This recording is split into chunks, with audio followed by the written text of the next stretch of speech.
Hi friends, 5/11/2024 നടന്ന KSR online എക്സാമിൻ്റെ 81 മുതൽ 90 വരെയുള്ള ക്വസ്റ്റ്യൻസാണ് നമ്മളിന്ന് ഡിസ്കസ് ചെയ്യുന്നത്. KSR എക്സാമിൻ്റെ പ്രീവിയസ് ക്വസ്റ്റ്യൻ പേപ്പർ ഗൂഗിൾ ഫോമിലാക്കി പോസ്റ്റ് ചെയ്തിട്ടുണ്ട്. അപ്പോൾ എല്ലാവരും അത് പോസ്റ്റിൽ പോയിട്ട് ലിങ്ക് അവിടെ കൊടുത്തിട്ടുണ്ട്. ആ ലിങ്കിൽ ക്ലിക്ക് ചെയ്ത് നിങ്ങളുടെ ആൻസറുകൾ എത്രത്തോളം ചെയ്യാൻ പറ്റുന്നുണ്ടെന്നുള്ളത് നോക്കുക. Question 81. The maximum amount of compassionate allowance that can be granted to a person dismissed or removed from service is option A 1/3 of the pension which would have been admissible, option B 1/3 of the pension which would have been admissible subjected to minimum pension, option C 2/3 of the pension which would have been admissible, option D 2/3 of the pension which would have been admissible subject to minimum pension. Correct answer is option D 2/3 of the pension which would have been admissible subject to minimum pension. ഇത് explain ചെയ്തിരിക്കുന്നത് KSR volume 2 part 3. അത് chapter 1 rule 5 explain ചെയ്തിരിക്കുന്നത്. Misconduct or inefficiency. No pension may be granted to an employee dismissed or removed for misconduct, insolvency or inefficiency. The allowance granted to any employee shall not exceed 2/3 of the pension would have been admissible to him. Next question 82. When an officer performs both rail and air journey on the same day, he will be allowed to draw the actual incidental expenses at the prescribed rates subjected to a minimum of dash daily allowance for both the air and rail journey together. Option A 1/2, option B 1, option C 2, option D none of the above. Answer is option B 1. Explain ചെയ്തിരിക്കുന്ന KSR volume 1 part 2 chapter 1 rule 34 note 2. ഒരു officer rail ജേർണിയും air ജേർണിയും same day ആണ് നടത്തുന്നതെങ്കിൽ അദ്ദേഹത്തിന് ലഭിക്കുന്ന incidental expense എന്ന് പറയുന്നത് 1 ഡെയിലി അലവൻസിന് ഈക്വൽ ആയിരിക്കും. Next question 83. The officers of government traveling on university business will receive the traveling allowance dash. Option A direct from the university according to government rules. Option B direct from the university according to the university rules. Option C actual traveling expenses. Option D none of the above. Correct answer is option B direct from the university according to the university rule. ഇത് explain ചെയ്തിരിക്കുന്ന KSR volume 1 part 2 chapter 2 rule 42 note 2 ആണ്. ഈ travelling അലവൻസിൻ്റെ ഇത് നമുക്കറിയാം volume 1 part 2 explain ചെയ്തിരിക്കുക. ഇവിടെ പറഞ്ഞിരിക്കുന്നത് university ബിസിനസ്സിന് വേണ്ടി പോകുന്ന ഒരു ഗവൺമെൻറ് എംപ്ലോയിക്ക് ട്രാവലിംഗ് അലവൻസ് നൽകുന്നത് യൂണിവേഴ്സിറ്റിയാണ്. അത് യൂണിവേഴ്സിറ്റി റൂളിൻ്റെ ഭാഗമായിട്ടാണ് അത് അവിടുന്ന് കൊടുക്കുന്നത്. Yes, next question 84.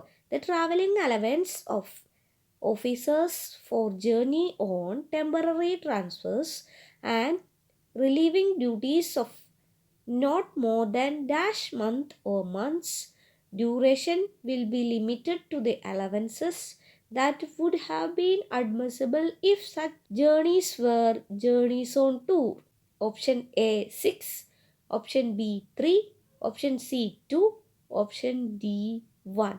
Correct answer is option C 2. അതായത് 2 മന്തിൽ കുറവുള്ള ട്രാൻസ്ഫറിനെയാണ് നമ്മൾ ടെമ്പററി ട്രാൻസ്ഫർ എന്ന് പറയുന്നത്. ഇത് എക്സ്പ്ലെയിൻ ചെയ്തിരിക്കുന്ന KSR volume 1 part 2 chapter 2 rule 65 note 2. Next question 85. A member of an officer's family who follows him within dash month or months from the date of his transfer or precedes him by not more than 1 month may be treated as accompanying him. Option A 1, option B 2, option C 3, option D 6. Correct answer is option D 6.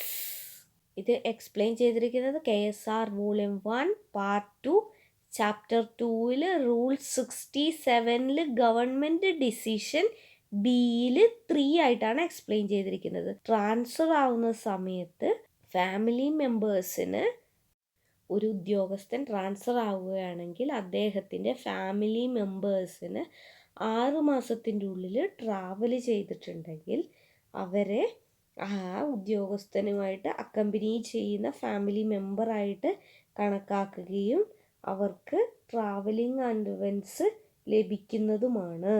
അതായത് ഒരു transfer ലഭിക്കുന്ന ഉദ്യോഗസ്ഥൻ്റെ ഫാമിലിക്ക് within 6 months after the date of transfer travel ചെയ്തിട്ടുണ്ടെങ്കിൽ they will be eligible for travelling allowance for their journey from the old station to the new station through they may be later on decision to proceed to some other station. Next question 86. Traveling allowance is dash for a journey to obtain a medical certificate in support of an application for an extension of leave. Option A not admissible, option B admissible, option C admissible but actual fare only, option D none of the above. Correct answer is option A not admissible. ഇത് explain ചെയ്തിരിക്കുന്ന KSR volume 1 part 2 chapter 2 rule 90 note. Next question 87. For the withdrawal of full amount of permanent traveling allowance, an officer should be on tour outside 8 kilometers from the headquarters for dash days in a month. Option A 10, option B 15, option C 20, option D none of the above. Permanent travelling allowance ആണ് PTA എന്ന് പറയുന്നത്. ഒരു മാസം full amount permanent travelling allowance ലഭിക്കാൻ 15 ദിവസം travel ചെയ്ത് കഴിഞ്ഞാലാണ് അത് ലഭിക്കുക. അപ്പോൾ ഇവിടുത്തെ ആൻസർ 15 ആണ്. ഇത് എക്സ്പ്ലെയിൻ ചെയ്തിരിക്കുന്ന KSR volume 1 part 2 chapter 1 rule 6 ആയിട്ട് ഗവൺമെൻറ് ഡിസിഷൻ നമ്പർ 1 ടിയുടെ ക്ലാസ്സുകൾ അടുത്ത് ചെയ്യുന്നതായിരിക്കും. അപ്പോൾ ഇപ്പോൾ ക്വസ്റ്റ്യൻസ് ഒക്കെ ഒന്ന് പരിചയപ്പെടുക. Next question. an officer who goes on leave not exceeding dash after he has given overcharge of his old post and before he has taken charge of his new post is entitled to TA for a journey from his old post to his new post. Option A 1 month, option B 2 months, option C 3 months, option D 4 months. Correct answer is option D 4 months. ഒരു ഉദ്യോഗസ്ഥൻ പഴയ തസ്തികയിലെ charge hand over ചെയ്ത ശേഷം 4 മാസത്തിൽ കവിയാത്ത അവധിയിൽ പ്രവേശിച്ച് അദ്ദേഹം പുതിയ തസ്തികയിൽ ചാർജ് എടുക്കുകയാണെങ്കിൽ പഴയ തസ്തികയിൽ നിന്നും പുതിയ തസ്തികയിലേക്ക് യാത്രയ്ക്ക് TA ലഭിക്കാൻ അർഹതയുള്ളത് എത്ര മാസത്തിൽ കവിയാത്ത അവധിയിൽ പ്രവേശിച്ച് കഴിയുമ്പോഴാണ് 4 months. ഇത് എക്സ്പ്ലെയിൻ ചെയ്തിരിക്കുന്നത് KSR വോളിയം 1 പാർട്ട് 2 ചാപ്റ്റർ 2ൽ റൂൾ 72 ആയിട്ടാണ്. Next question 89. An officer retired on 31st January 2024 on superannuation and his basic pension is 42,518 as per the existing rule. Maximum amount that can be commuted by him.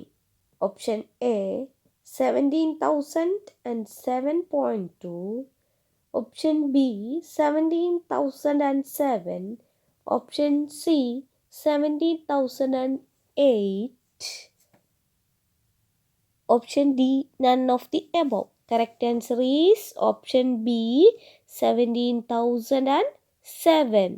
Pension കമ്പ്യൂട്ടേഷൻ്റെ ഭാഗത്തു നിന്ന് എല്ലാ പ്രാവശ്യവും questions വരുന്നതാണ്. Pension computation റൂൾസൊക്കെ explain ചെയ്തിരിക്കുന്നത് KSR volume 2ൽ appendix 10 അത് explain ചെയ്തിരിക്കുന്നത്.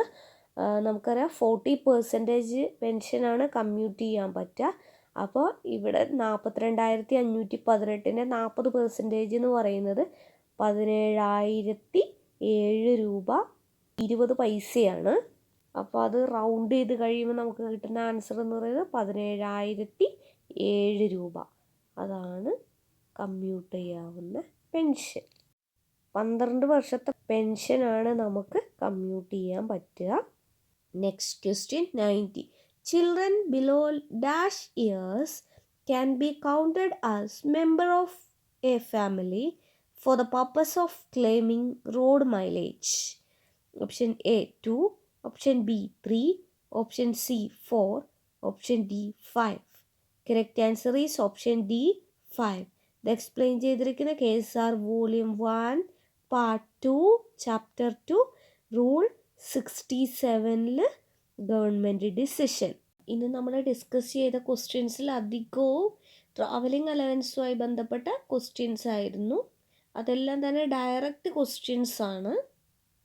ഇനി നമുക്ക് അടുത്ത ക്ലാസ്സുകളിൽ കൂടുതൽ ട്രാവലിംഗ് അലവൻസിൻ്റെ ക്ലാസ്സുകൾ ഉൾപ്പെടുത്താം. അതിലന്നേരം ആപ്ലിക്കേഷൻ ലെവലിലുള്ള ക്വസ്റ്റ്യൻസൊക്കെ നമുക്ക് ചെയ്യാവുന്നതാണ്. അപ്പോൾ എല്ലാവരെയും നന്നായിട്ട് പഠിക്കുക. Wish you all the best. Like ചെയ്യുക, കമൻറ്റ് ചെയ്യുക. Thanks for watching.